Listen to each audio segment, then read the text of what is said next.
안녕하십니까. 방송으로 시청하시고 또 현장에서 하나님의 말씀을 듣기 오신 모든 성도님들을 환영합니다. 먼저 하나님의 말씀 고린도전서 14장 33절에 있는 말씀, 앞에 나와 있는 말씀을 함께 같이 봉독하도록 하겠습니다. 함께 읽겠습니다. 시작. 하나님은 무질서의 하나님이 아니시오 오직 화평의 하나님이시라. 성경을 볼 때 어떤 생각을 보통 하게 되십니까? 많은 사람들은 성경을 읽으면서 하나님에 대해서 긍정적으로 보기보다는 부정적으로 보는 경우가 많습니다. 제가 군대 있을 때 바로 위에 고참이 얘기하기를 너는 교회 왜 다니냐? 교회 보니 구약의 하나님은 너무 무섭고 벌만 주시려는 하나님이시다 라고 이야기한 적이 있습니다. 구약의 하나님을 보통 심판 아니면 잘못하면 벌을 주시려는 분으로 부정적으로 보는 경우가 많이 있습니다. 그렇기 때문에 성경의 긍정적인 이미지보다 부정적인 이미지를 많은 사람들이 생각합니다. 그래서 오늘 이 부분을 새롭게 살펴보기 위해서 제목을 긍정의 하나님이라고 정해보았습니다. 그래서 성경에 보면 우리가 하나님께서 언약을 맺는 부분을 저희가 자주 보게 됩니다. 히브리어는 벨리트라는 말인데 이 말은 언약, 계약, 조약 또는 협정, 법령, 서약, 동맹이라는 말입니다. 이 말은 이 바라라는 히브리어의 자르다, 끊다라는 말에서 가지고 온 말입니다. 특히 모세오경에 많이 기록되어 있는데요. 특별히 구약 성경에 약 280번 정도 사용합니다. 그만큼 언약이 중요한 겁니다. 보통 사람과의 관계를 말할 때보다는 성경에서는 하나님과의 관계를 나타낼 때 바로 이 언약이라는 단어가 사용되었습니다. 사람과의 말에서도 언약이 사용되었지만 대부분은 성경은 하나님과 사람 사이의 관계 속에서 맺을 때 언약이 사용되었습니다. 첫 번째 하나님과의 맺는 언약, 노아의 언약은 부정적으로 보면 세상을 멸망시키는 것으로 보일지 모르지만 노아와의 언약은 방주를 만들고 그 방주에 들어가라는 것이었습니다. 들어가라는 말은 구원시켜준다는 말입니다. 그런데 많은 사람들은 멸망시킨다는 부정적인 것에 초점을 맞춥니다. 우리는 그것보다는 하나님께서 방주를 만들라는 이 복음에 더 집중해야 합니다. 두 번째는 무지개 언약입니다. 다시는 세상을 물로 멸망시키지 않겠다고 말씀하시면서 무지개를 통하여 뭐합니까? 하나님께서 언약을 맺으십니다. 그 다음에 등장하는 게 아브라함과의 언약입니다. 자식이 없는 아브라함에게 자식을 주겠다라고 말씀하시고 넓은 땅과 하늘의 별과 같이 많은 자녀들을 주겠다라고, 그리고 한 나라가 되겠다라고 하나님께서 아브라함과 약속을 맺는 언약을 하십니다. 아까 말씀드린 것처럼 언약이라는 말은 이 언약 여러 가지 이 히브리어 말로 사용되는 이 단어가 여러 개 사용됐지만 조약이라는 말로 사용될 때는 보통 나라와의 맺을 때는 조약이라고 보통 얘기하고 사람과 사람 사이에 맺을 때는 약속이라고 얘기합니다. 왕과 신하가 맺을 때는 계약 또는 협약이라고 이야기합니다. 그러나 사람을 믿지 못하기 때문에 왕과 신하 사이에서도 맹약한다라고 하고 맹세하라고 얘기합니다. 사람을 믿지 못하기 때문에 약속을 미리 정해놓은 것입니다. 어렸을 때 노래에 이런 노래가 있습니다. 새끼손가락 고리 걸고 꼭꼭 약속해 이렇게 이야기하는데 요즘은 약속을 너무 하지 않아서 이 새끼손가락 걸고 약속하는 게 조금 바뀌었습니다. 뭐까지 합니까? 이제 도장까지 찍습니다.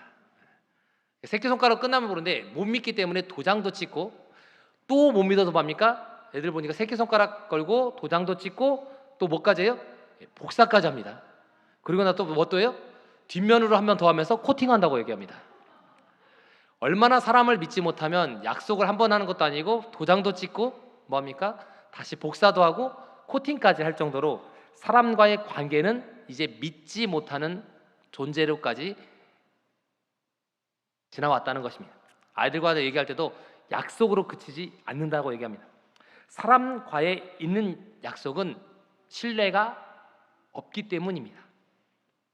그러나 이런 사람을 사랑하시는 분께서 하나의 약속을 하셨습니다. 언약을 맺으셨습니다. 그거는 요한복음 3장 16절에 나온 것처럼 하나님이 세상을 이처럼 독생자를 주기까지 사랑하셨다라고 얘기합니다.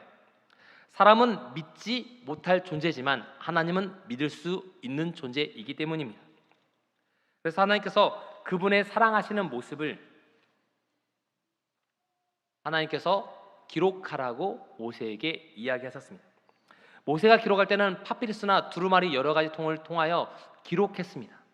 그러나 이것은 오래 기록되지 않습니다. 사람의 기억력도 한계가 있기 때문에 시간이 지나거나 하면 기억이 가물가물해지고, 적었던 종이도 오랜 세월이 지나면 바래지고 희미해지고 없어지기 쉽습니다. 그래서 화해부인은 하나님께서 돌 위에 기록하신 이유에 대해서 이렇게 얘기합니다.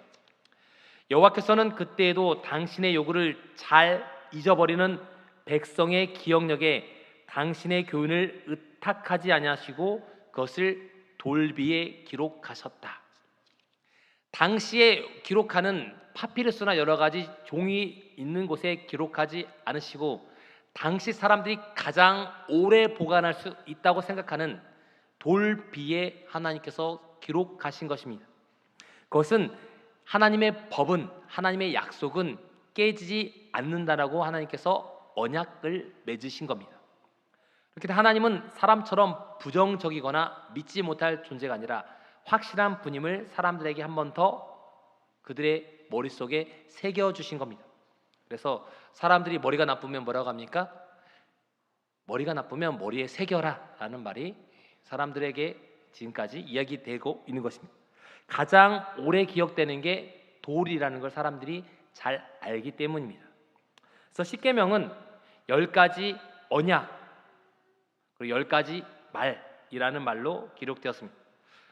성경에 보면 출애굽기 34장 28절에 보면 모세가 여호와와 함께라고 이야기하면서 십계명이라고 언급합니다. 신명기에서 모세가 죽기 전에 한 번 더 십계명에 대해서 이야기합니다. 십계명은 하나가 아니고 2개입니다. 많은 사람들이 생각할 때 십계명을 저희가 기록할 때 십계명을 이렇게 해서 뭡니까? 2 돌 위에 기록했다라고 얘기합니다. 그래서 이쪽에 5계명, 이쪽에 5계명 얘기하는데 십계명은 2 돌판에 앞뒤로 기록했다고 얘기합니다. 신명기 14장에 보면 그 판에 쓰셨다라고 표현하고 십계명은 이 판과 저 판에 똑같이 기록되었다고 얘기합니다. 사람이 계약서를 쓸 때 뭐합니까? 한 부만은 기록하고 또 다른 사람 계약하는 사람이 하나 더 작성하는 것처럼 2가지의 돌판을 하나님께서 하나님이 친히 써 주신 겁니다. 그러나 하나님은 보관하실 필요가 없기 때문에 사람에게 2 돌판을 다 보관하라고 하나님께서 약속하셨습니다. 하나님께서 친히 써 주신 것, 바로 이게 사랑의 돌판인 바로 십계명입니다. 이 돌판에 대해서 가장 잘 기록한 것은 베스 성경사전에 이렇게 기록되어 있습니다. 십계명은 단순히 윤리 도덕이나 생활 신조 또는 일반 법률이 아니다. 그것은 모든 율법의 근간이 되는 기본 계명으로서 하나님과 이스라엘 백성 간의 독특한 관계, 즉 언약을 계약을 근거로 하여 그 위에 세우신 하나님의 구원의 역사를 전체로 하고 있는 10마디 말씀이다. 일반적으로 십계명을 둘로 구분해 첫째 돌판에 첫째에서 4계명, 하나님에 대한 계명으로 둘째 돌판은 인간에 대한 계명으로 이해하고 있다. 근데 제가 말씀드린 것처럼 돌판은 양면으로 다 기록되어 있습니다. 이쪽에 4개, 이쪽에 5째 계명부터 10째 계명, 이쪽에도 똑같이 첫째부터 4번째 계명, 5째부터 10번째 계명 2가지 돌비가 똑같이 기록되어 있습니다. 이것은 하나님께서 인간을 속박하시기 위한 것이 아니라 인간을 사랑하시기 때문에 주신 계명입니다. 그러나 많은 사람들이 십계명을 억압하는 계명으로 부정적으로 잘못 볼 때가 있습니다. 십계명은 하나님께서 인격의 표현인 도덕법으로 의로운 법으로 주셨다라고 시편에도 기록합니다. 교육적이고 윤리적인 사상을 위해서 하나님께서 주셨습니다. 나쁜 길로 가라고 주신 것이 아니라 옳은 길로 가라고 사람에게 옳은 성격을 가지도록 거울로서 주신 게 바로 십계명입니다. 그러나 많은 사람들이 이 십계명을 잘못 사용하고 있기 때문에 저희가 부정적으로 볼 때가 많이 있다는 겁니다. 그래서 십계명을 비롯한 도덕법은 빨간 글씨에 보면 언약의 기초이고 심판의 표준으로 주셨다고 이야기합니다. 하나님의 뜻의 표현이었습니다. 사람이 나타나는 뜻이 아니라 하나님의 뜻이기 때문에 변치 않는 뜻이고 올바른 잣대입니다. 그래서 심판이라는 부분은 제가 다음에 한 번 더 설교하도록 하겠습니다. 근데 나쁜 쪽으로 저희가 보기 때문에 심판하면 벌 주는 것으로 생각하기 때문에 저희가 부정적으로 생각할 때가 많습니다. 그러나 심판의 날은 예수님의 재림의 날이기 때문에 예수님을 만나는 기쁜 날입니다. 도덕법은 그래서 두 번째 보면 자신의 죄와 허물을 깨닫고 회개하도록 만들어주는 게 바로 이 도덕법 십계명의 역할이었습니다. 자신의 잘못을 보는 것입니다. 우리가 거울을 보는 이유, 저도 오늘 거울을 보고 잘못 면도하다가 이 면도 경력이 오래됐는데 상처를 입었습니다. 뭡니까? 거울을 제가 잘못 본 것이죠. 거울을 보는 이유는 우리가 잘못된 부분들을 고치기 위해서입니다.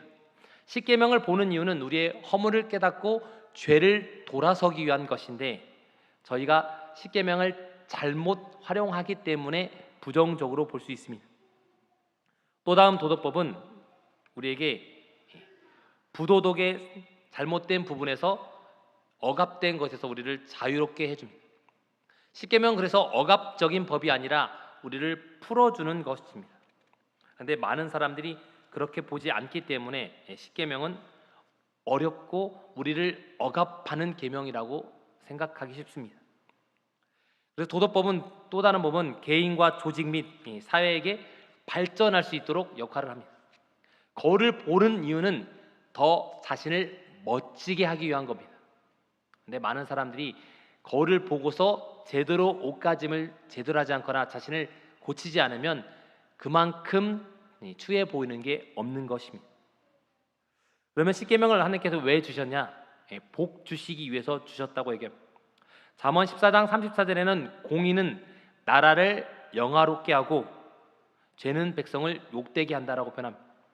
하나님의 주시는 이 십계명은 공의입니다. 지난번에 말씀드린 것처럼 하나님의 공의와 사랑이 만나는 곳이 바로 십계명과 그리고 하나님의 사랑이 나타나는 곳은 바로 십자가라고 말씀드렸습니다. 그래서 공의로 사람들에게 굳세게 하고 믿음을 더 강하게 해줍니다. 십계명을 그런데 우리가 채찍으로 잘못 사용하면 시편에 보면 89편에 나오죠. 내가 회초리로 그들의 죄를 다스리겠다. 회초리가 필요할 때가 있고 하나님께서 뭡니까? 잘못된 것으로 올바르게 갈 때 이 회초리로 사용하시겠다라고 이야기합니다. 그리고 도덕법은 의인의 집에 복을 주시기 위해서 하나님께서 십계명을 주셨다라고 생각합니다. 십계명은 나쁜 게 아니라 더 좋은 것입니다. 구약 시대에 십계명을 사람들이 처음 등장했을 때 하나님께서는 전혀 모르는 것을 사용하지 않았습니다. 우리가 복음이라는 걸 사용할 때 성경책을 보니까 이번에 우리 군대 간 우리 준수 청년 볼 때 보니까 이 성경책에 약간 국방색으로 해서 군인들이 볼 수 있는 책으로 겉 표지가 바뀐 걸 봤습니다. 제가 군대 갔을 때는 약간 파란색에서 성경책이 있었는데 요즘은 약간 군인들이 비슷한 색깔로 바뀌는 걸 봤습니다. 그러나 성경책에 안에 있는 내용은 바뀌지 않았습니다. 근데 많은 사람들이 안의 내용도 바꿔야 된다라고 생각합니다. 성경은 바뀌지 않습니다. 겉에 있는 표지가 바뀌었을 뿐입니다. 마찬가지로 당시 시대에 있었던 시대적 상황들을 예수님께서 사용하셔서 하나님께서 십계명을 사용하셨습니다. 그래서 사람들과 계약을 맺을 때 보통 왕과 신하가 맺을 때 왕은 무조건 나는 너에게 이렇게 이야기한다라고 보통 이야기합니다. 그러나 이런 형식으로 기록되어 있지 않습니다. 성경은 사람들에게 억압하기 위해서 기록된 것이 아니고 다르게 기록되어 있습니다. 그러면 좀 이따 한번 더 살펴보겠습니다. 그래서 그러면 도덕법은 지켜야 될까? 지키지 않아도 되느냐? 성경은 십계명을 반드시 지키라고 말합니다. 도덕법은 모든 사람 마음판에 새기라라고 말합니다. 시편 119편 8절에도 보면 주의 말씀을 내 마음에 두었다라고 표현합니다. 마음에 새기는 게 중요한데 많은 사람들이 마음에 새기지 않고 흘려듣기 때문에 마음에 있는 법이 제대로 되어 있지 않습니다. 그리고 묵상하고 기뻐해야 된다고 얘기합니다. 시편 119편에 보면 율례들을 작은 소리로 읊조린다. 작은 소리로 많이 읽으라고 이야기합니다. 성경을 많이 묵상하는 게 필요합니다. 저희 둘째 아들한테 단어를 외우라고 얘기하는데 눈으로만 외우듯, 눈으로 외우면 빨리 외우는 것처럼 보이지만 기억되진 않습니다. 말씀을 자주 반복하게 되면 입으로 읽고 뭐합니까? 귀로도 듣고 눈으로도 보기 때문에 암기법에 있어서 세 가지 암기법이라고 얘기하는 것처럼 말씀도 그렇게 하면 더 잘 기억됩니다. 제 본부교에서 인턴할 때 보니 80세 넘은 집사님들이 기억을 너무 잘 외우시는 거예요. 어떻게 잘 외우냐고 제가 물어봤더니 전도사님 다른 게 없습니다. 저희는 매일매일 말씀을 읽고 외웁니다. 그렇게 하면 자연스럽게 그냥 머릿속에 들어온다고 얘기하시더라고요. 저는 아무리 봐도 잘 안 외워져서 제가 그렇게 물었던 적이 있습니다. 하나님의 말씀을 작은 소리로 여러 번 읊조리게 되면 자신도 모르게 가랑비에 옷 젖듯이 자기의 몸에 스며드는 것입니다. 그래서 시편 119편 77절에는 주의 법은 나의 즐거움이다. 칡이라는 것도 처음에 씹으면 씁니다. 그렇지만 씹을수록 칡이 뭐합니까? 단맛이 나는 것처럼 하나님의 말씀은 처음에 우리에게 쓴 것처럼 느낄 수 있지만 하나님의 말씀을 자주 씹게 되면 하나님의 말씀이 달게 됩니다. 저도 어렸을 때 화가 나면 성경책을 읽었던 적이 있습니다. 어느 순간 읽으면 성경책을 읽다 보니까 소리 내서 읽다 보면 어느 순간 한 3-4시간, 6시간까지 읽게 되더라고요. 그러면 그렇게 읽다 보면 거의 잠원까지 가는 것 같습니다. 읽다 보면. 그러니까 본인이 읽다 보면 뭡니까? 시간 가는 줄 모르고 말씀을 보게 됩니다. 우리가 하나님의 말씀을 즐거워하게 되면 시간 가는 줄 모르고 하나님의 말씀을 보게 될 것입니다. 그래서 십계명은 고대 법에 따라서 그 서문을 따르게 됩니다. 첫 번째 전문이 등장합니다. 나는 너의 하나님 여호와노라. 나는 너라는 표현을 같이 합니다. 나는 너의 하나님이다. 왜 이스라엘 백성들에게 이렇게까지 하나님께서 신경을 쓰셨느냐? 그들은 250년이 넘는 기간 동안 애굽에 있으면서 하나님을 잊어버렸습니다. 그렇기 때문에 그들이 출애굽한 다음에 가나안 땅에 40일도 안 돼서 들어갈 수 있지만 하나님께서 그들을 바로 들어가게 하지 않으시고 1년 반이라는 기간 동안 시내산에서 하나님께서 머물도록 하신 이유는 그들이 하나님을 모르기 때문에 1년 반 동안 그들을 충분히 가르치신 것입니다. 그래서 하나님의 존재를 그들에게 알려주신 것입니다. 너희를 애굽에서 인도한 사람은 너희가 믿었던 애굽에서 믿었던 신도 아니고 바로 하나님 여호와라고 자신의 이름을 밝히신 겁니다. 조약을 보통 체결할 때 왕과 제자 이 신하들이 조약을 체결할 때도 자신과 본인의 이름을 언급합니다. 그래서 성경은 분명히 십계명의 반포자를 하나님이라고 이야기합니다. 두 번째, 역사적인 사건을 이야기합니다. 출애굽기 10장에 보면 내가 너를 애굽 땅 종되었던 곳에서 인도하여 내어주었다라고 얘기합니다. 내가 하나님인데 내가 한 일은 너를 애굽에서 데리고 나온 사람이다. 그러면 이스라엘 백성들은 10재앙을 생각하게 됩니다. 과거에 있는 사건을 언급한 것은 하나님께서 한 번 더 그들에게 중요한 사실을 알려주신 겁니다. 히타이트 조약에도 보면 간단 명료하게 표현되어 있습니다. 성경은 이 히타이트 조약에는 아주 길게 내가 왕이 무슨 꿈을 꿨는데 아니면은 누가 설화 같은 내용들을 아주 길게 사용하지만 성경은 간단하게 나는 너를 애굽에서 인도해낸 하나님이라고 선포합니다. 그리고 그 부분에 대해서 자세히 설명하지 않습니다. 사람이 쓰는 논문, 제가 대학교 때 이 부분을 논문을 쓰긴 했는데 약간 논문을 쓰면 뭐합니까? 논문은 그것을 증명하기 위해서 여러 가지 책들을 통해 가지고 그것을 증명합니다. 그러나 하나님은 증명하지 않습니다. 그냥 선언하십니다. 그래서 성경에 있는 십계명은 정언법으로 그냥 선언합니다. 사람들은 맺을 때 뭔가의 조건을 따서 내가 뭔가 해주면 나는 이렇게 해줄게라고 조건적으로 기록되어 있지만 십계명은 그냥 선언하는 법으로 설명되어 있습니다. 세 번째는 여러 가지 규정들을 나옵니다. 오직 하나님만을 섬기라라고 이야기합니다. 선포한 이유에 대해서 십계명의 3절부터 17절 나온 내용은 10가지 계명들을 뭐합니까? 설명하지 않습니다. 하나님께서 뭐합니까? 선언하십니다. 하나님과 관계에서 필요한 것 4가지와 사람과의 사이에서 지켜야 될 것 6가지를 하나님께서 이야기하시고 바로 선언하십니다. 네 번째는 이것을 어떻게 보관해야 되는지 이야기합니다. 신 앞에서 이 보관하는 방법에 여러 가지 주신이 있고 그 당시에 고대에는 큰 신이 있고 작은 신들이 있었습니다. 그러나 성경은 하나님 한 분 유일신이기 때문에 그 하나님께서 언약궤, 법궤라고 얘기하죠. 법궤 안에 이 십계명을 보관하라고 얘기합니다. 하나님은 보관하실 필요가 없기 때문에 사람이 십계명 2개를 보관하라고 하나님께서 이야기하십니다. 그리고 7년마다 한 번적으로 낭독하라고 이야기합니다. 당시에 너무나 비싸서 두루마리 하나를 가지고 있으면 부자였기 때문에 이런 건물 한 채를 가지고 있어야지만이 성경책 창세기 하나를 가질 수 있었습니다. 그러나 우리는 그렇게 재산이 많이 없어도, 저는 집이 없어도 뭐합니까? 성경책 하나 몇 권, 10권이 넘는 걸 가지고 있습니다. 우리는 뭐 이렇게 좋은 시절에 살고 있습니다. 그래서 여러분들이 많이 성경을 읽게 되시기 바랍니다. 언약서는 7년마다 읽도록 되어 있습니다. 그리고 증인으로서 신들의 명단을 기록합니다. 계약서 쓸 때 옆에 보증을 쓰는 사람들을 적는 것처럼 이 성명서를 한 다음에 그것을 증명하는 주신 밑에 잡신이라고 얘기하죠. 그런 신들을 적습니다. 그러나 성경은 기록하지 않습니다. 오직 유일신 하나님이기 때문에 그냥 하나님이 선포하십니다.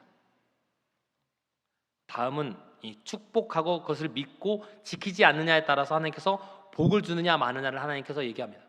그러나 세 번째 계명에 보면 은혜를 베푼 자는 1000대까지 은혜를 베푸지만 잘못한 사람에게는 3, 4대까지만 하나님께서 벌을 주신다고 얘기합니다. 좋은 거는 1000대까지, 나쁜 거는 4대까지만 하나님께서 하시는 하나님의 사랑을 엿볼 수 있습니다. 그렇기 때문에 우리는 복음의 포장지는 바뀌어야 합니다. 메가더 장군이 이런 얘기했습니다. 노병은 죽지 않는다. 다만 사라질 뿐이다. 옛날에는 좋은 표현으로 이렇게 얘기했습니다. 밑에 적은 것처럼 굽히지 않는 사람, 고집이 센 사람을 얘기할 때 노병은 죽지 않는다. 다만 사라질 뿐이다 라고 얘기합니다. 사람이 변하지 않는 게 좋을까요? 요즘은 좋지 않습니다. 시대적 상황에 따라서 저희가 포장지를 바꿔야 된다고 말씀드렸습니다. 성경을 읽을 수 있도록 겉표지를 바꿀 필요가 있습니다. 저희가 다음 주에 건강 전도회를 합니다. 저희가 건강 전도회를 할 때 저희의 좋은 점을 잘 사람들에게 알려줘야 됩니다. 저희가 물 마시는 것들을 35년 전부터 이야기했습니다. 물 하루에 8컵 먹으면 좋다.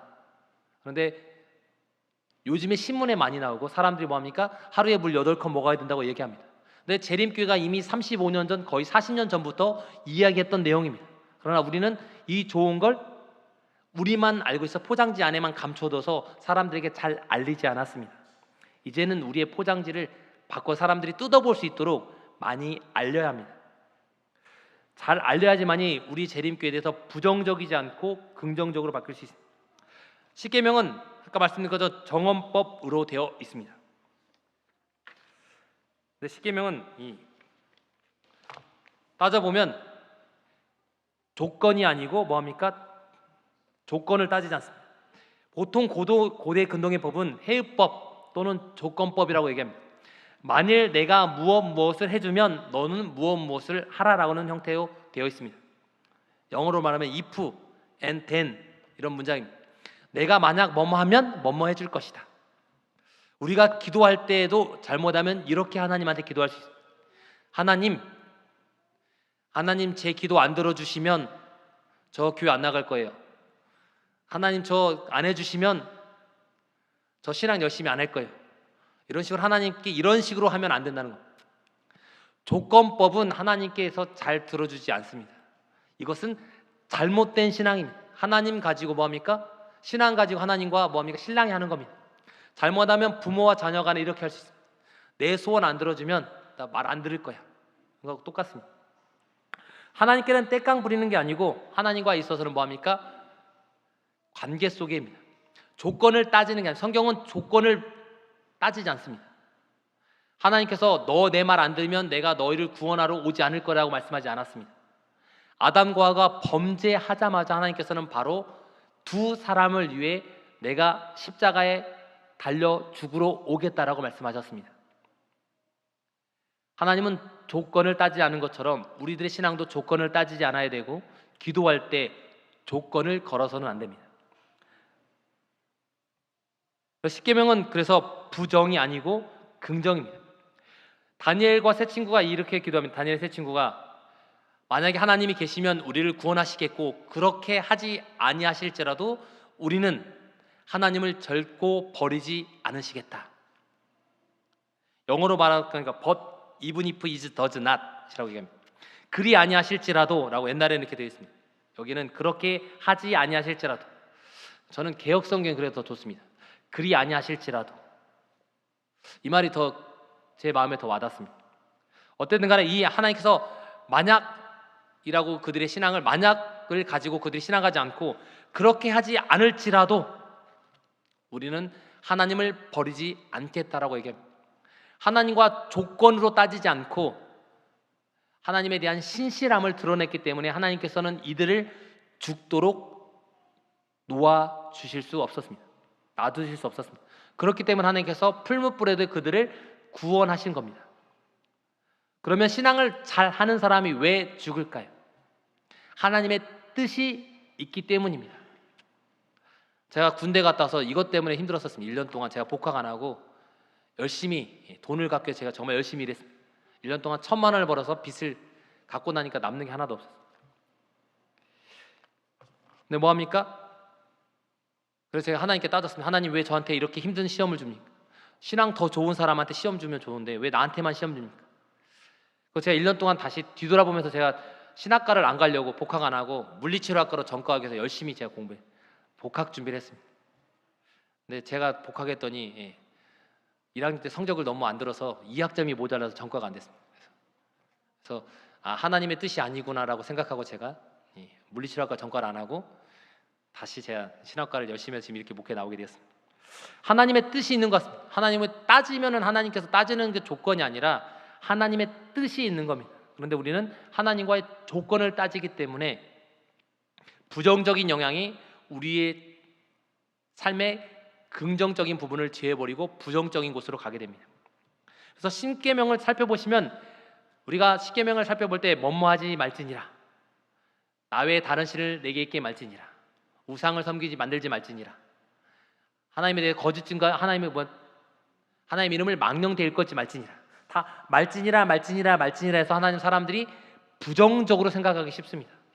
근데 하나님께서 이렇게 말씀하신 건 간단하게 하지 말지니라, 절대법, 정언법이라고 얘기합니다. 그런데 하지 말라는 말은 부정적인 게 아니고 이 네 번째 계명과 다섯째 계명을 제고 다 말지니라고 되어 있는데 이거는 하나님께서 부정적인 의미가 아니고 공동체를 파괴할 위험에 있을 때 뭐합니까? 그것부터 보호하기 위해서 두신 겁니다. 우리가 신호등을 잘 지키라고 이야기합니다. 그리고 뭐합니까? 신호가 바로 바뀌면 바로 달려가지 말라고 이야기합니다. 그 이유는 애들을 억압하기 위한 걸까요? 차로부터 보호하기 위해서 부모가 뭐합니까? 신호를 잘 지키라고 얘기하고 밖에 나갈 때는 손을 꼭 잡으라고 이야기합니다. 그래서 아이가 마음대로 가도록 놔두면 차로부터 위험할 수 있기 때문에 아이를 보호하기 위한 것처럼 하나님께서 하지 말라고 한 이유는 여기 빨강색 나온 것처럼 공동체를 파괴할 위험이 있는 행동들로부터 그 공동체를 지키기 위해서 하나님께서 뭐합니까? 하지 말지니라라고 부정적인 것처럼 보이는 절대법을 하나님께서 사용하신 겁니다. 그래서 부정적인 이미지가 아니고 사람을 보호하기 위해서 하나님께서 하지 말라라고 강하게 언급한 겁니다. 하지 마라는 강한 강조법입니다. 그런데 그 강한 절대법 중에 두 가지 계명만이 하라라고 되어 있습니다.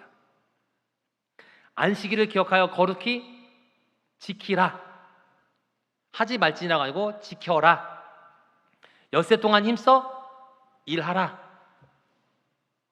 여러분 안식일 기억해서 잘 지키고 계십니다. 엿새 동안 힘써 일하십니까? 십계명은 안식일을 지키기 위해서 엿새 동안 힘써 일하라라고 이야기합니다. 우리는 십계명을 잘 지키려면 열심히 일해야 합니다. 화이트부인은 이 부분에 대해서 이렇게 기록했습니다.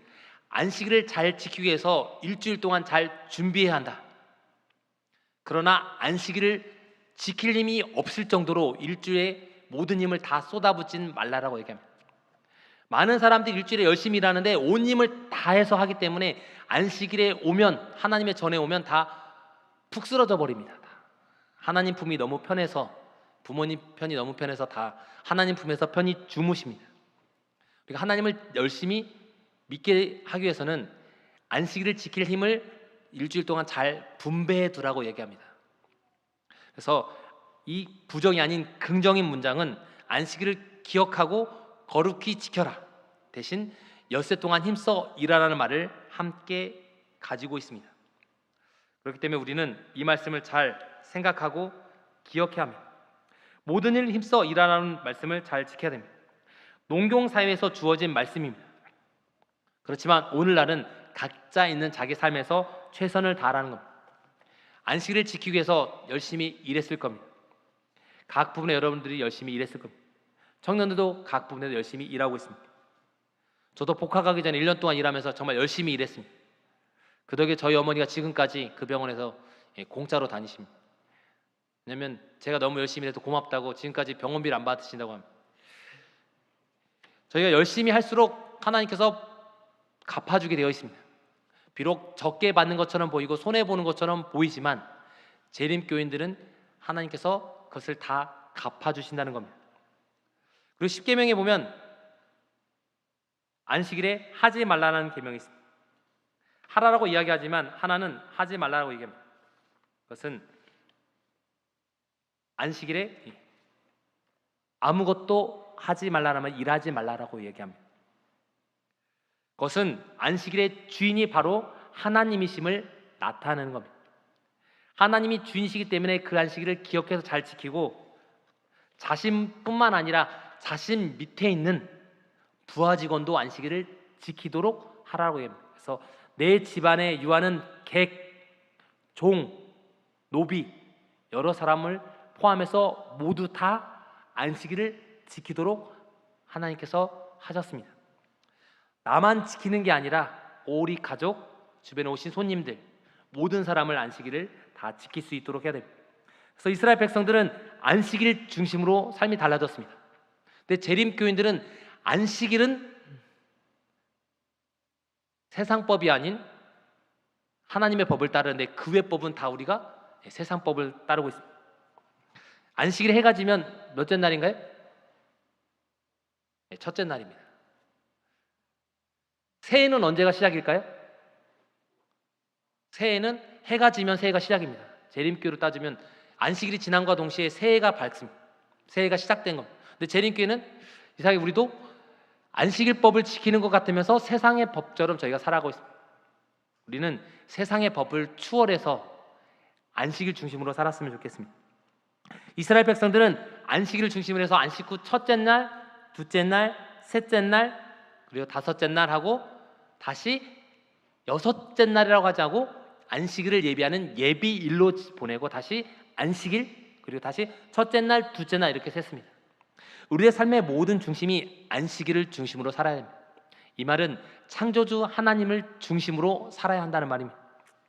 안식일 하루만 우리가 하나님을 기억하는 게 아니라 일주일의 모든 삶을 하나님 중심으로 살아야 한다고 얘기합니다. 그래서 끊임없이 십계명을 얘기할 때 너는 안식일을 기억하여 거룩히 지키라고 말씀하신 것. 그래서 금하지 말라라고 하나님께서 하지 말라는 것은 부정적인 것이 아니라 건강하기 위해서 안식일을 잘 지키라고 얘기합니다.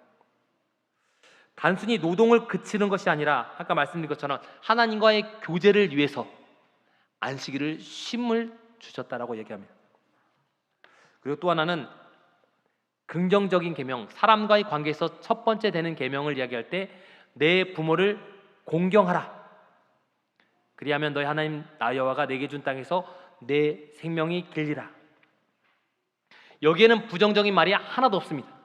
네 번째 계명은 아무것도 하지 말라는 말이 있지만 다섯 번째 계명에는 무조건 하라, 길 것이다, 좋은 점만 나와 있습니다. 이 말은 공경하라는 말은 카베드라는 말로 무겁다라는 말입니다. 이 말은 사람들을 무겁게 짓누른다는 말이 아니라 반드시 부모를 공경하라라고 이야기합니다. 그러나 요즘은 자녀들이 부모를 공경하는 것보다 부모가 자녀를 사랑하는 게 더 큰 것 같습니다. 저도 고등학교 때 한국 삼육 가고 싶었지만 부모님이 너무 멀리 가지 말라고, 막내라고 가까운 곳에 가라고 광주 호남 삼육을 갔어요. 네. 부모님이 돈을 안 붙여주시고 3주에 한 번이나 2주에 한 번씩 꼭 집에 왔다 가라는 거. 정말 귀찮았습니다. 왜 나는 다른 애들은 다 우편으로 해가지고 전신으로 해가지고 돈을 다 이렇게 바꿀 수 있도록 보내주는데 왜 나는 집에까지 가서 비싼 돈을 내고 왜 버스 타고 멀미도 하는데 1시간 반 동안 가고 다시 그런 짓을 할까? 나중에 보니 제가 한 번 안 가고 아버지한테 부모님께 전화를 한 번도 안 드렸더니 교무실로 전화가 한 번 왔습니다. 기숙사로 전화해도 안 받고 교무실로 방송이 이명식 학생 교무실로 전화 받으러 오세요. 제가 내려갔더니 전화가 끊겼습니다. 그래서 다시 공중전화 가서 저희 부모님께 전화했더니 왜 아버님 전화했다고 했더니 왜 전화를 3주 동안 한 번도 안 하냐? 너 죽은 줄 알았다. 그래서 교무실에 전화했더니 네 있다고 해서 방송을 해서 전화라고 한 것. 좀 집에 전화 좀 하고 한번 이번 주에 와라. 그래서 저는 시험 기간이 돼도 다른 애들은 집에 못 가도 저는 갔습니다. 저희 부모님이 꼭 한번 오라고 해서 사감선이 가지 말라고 했는데 집에 갔다 왔습니다. 부모님이 꼭 보고 싶은 겁니다. 부모님의 존경심, 부모에 대한 사랑이 더 큰 것 같습니다. 그래서 저희 부모님이 아버님이 저희 할머니를 사랑하는 마음, 자신을 버리고 제가 하신 할머니를 나중에 찾아 데려오셨습니다. 그래서 그 집을 갔더니 너무 허스름해서 본인이 돈을 들여서 빚을 내서 저희 시골집, 저희 친할머니 집을 새로 지어주셨습니다. 근데 저는 그 할아버지가 저희 진짜 할아버지인 줄 알았습니다. 근데 나중에 봤더니 할아버지 성씨가 김씨더라고요. 저거 제가 하셨기 때문에 전혀 다른 성씨. 그런데 동네 사람들이 저희 아버지를 욕하지 않더라고요. 왜냐면 갔더니 착한 아들. 왜냐면 진짜 부모님처럼 그분을 잘 대접했고 칠순잔치까지 잘 해드려 돌아가실 때까지 잘 해드렸어요. 저희 아버지가 이렇게 얘기했어요. 그렇지만 당신이 돌아가시면 저는 안 옵니다. 그분한테 얘기했어요. 왜냐면 저는 종교를 믿는 사람이기 때문에 살아계실 때 최선을 다하는 모습을 보여드릴 겁니다. 이렇게. 그래서 저희 배는 같지만 성이 다른 우리 교회는 다니지 않지만 그곳에 장로교회가 있어서 저희 작은아버지는 장로교회 다니시고 저희 고모들은 그래도 뭐 카톨릭도 한 여러 군데에서 종교를 다 믿지 않았던 무교 집안에서 어부였던 그 집안에서 신앙을 가진 사람들 다 바뀌게 됐습니다. 저희 아버지를 큰 오빠로 생각하고 큰 형이라고 생각하고 자녀들이 달라진 걸 볼 수 있었습니다. 부모님께 잘할 때 사람들은 달라지게 됩니다. 우리 재림교인이 하나님의 신실한 모습을 보일 때 주변 사람들이 우리의 영향을 통해서 사람들이 달라지는 것을 우리는 목도할 수 있게 될 겁니다. 하나님께서 부정을 얘기하신 게 아니고 긍정을 말씀하셨습니다. 우리는 그렇기 때문에 긍정이 아닌 긍정적인 사람이 되어야 됩니다. 재림 교인들은 부정적인 삶을 사는 게 아니고 긍정적인 삶을 사는 사람들입니다. 그렇게 하나님께서는 부정적으로 살지 말고 긍정적으로 살라고 얘기합니다. 그래서 돌판, 십계명을 주신 이유는 우리를 억압하기 위한 것이 아니라 하나님께서 우리에게 긍정적인 모습을 나타내기 위해서 하나님께서 저희를 주셨습니다. 우리는 부정적인 사람, 부정적인 재림교인들이 아닙니다. 재림교인들은 먹지 않는 게 많다라고 이야기합니다. 근데 저는 사람들한테 얘기합니다. 저희 먹는 게 아주 많다라고 얘기합니다. 제가 군대 가기 전에 석 달 동안 레스토랑에서 일했습니다. 그래서 회식할 때 보면 돼지고기가 빠진 채 제가 맛있게 쌈을 싸 먹습니다. 그러면 뭔가 빠진 것 같은데 이렇게 열심히 먹냐고. 근데 맛있게 먹습니다. 우리는 근데 보면 많은 사람들이 재림교회 얘기할 때 너희는 참 먹을 게 없다라고 얘기합니다. 그러니까 우리를 부정적으로 사람들이 보려고 합니다. 근데 우리는 부정적인 것을 드러내기보다 우리는 먹을 게 많습니다. 나물도 먹고요. 저는 비싼 고기만 먹습니다. 싼 고기는 먹지 않습니다. 그런 싼 고기 먹지 않고 바닷가 이런 더러운 음식 안 먹고 저희는 물에서 깨끗한 곳에 사는 것만 먹고 좋은 것만 먹습니다라고 얘기합니다. 그랬더니 너희는 럭셔리한 곳이구나 이렇게 나중에 얘기한 걸 봤습니다. 우리는 좋은 쪽으로 이야기합니다. 해야 됩니다. 그러나 잘못하면 우리의 신앙을 나쁜 것으로 표현할 수 있습니다. 여러분 주변 사람들 얘기할 때 우리는 좋은 것을 믿고 있고 좋은 교회를 다니고 있고 교문이 교회는 참 좋은 곳이고 함께 다니면 좋은 곳이라고 사람들한테 소개하게 되시기 바랍니다. 그러면 하나님을 부정적인 하나님이 아닌 긍정적인 하나님을 소개하게 될 때 이 교문이 교회가 이 코로나가 마치고 나서 이 교회에 하나님을 사랑하는 사람으로 가득 차게 될 것이라고 확신합니다. 그런 모든 교문이 교회 성도님들 되시기를 바라면서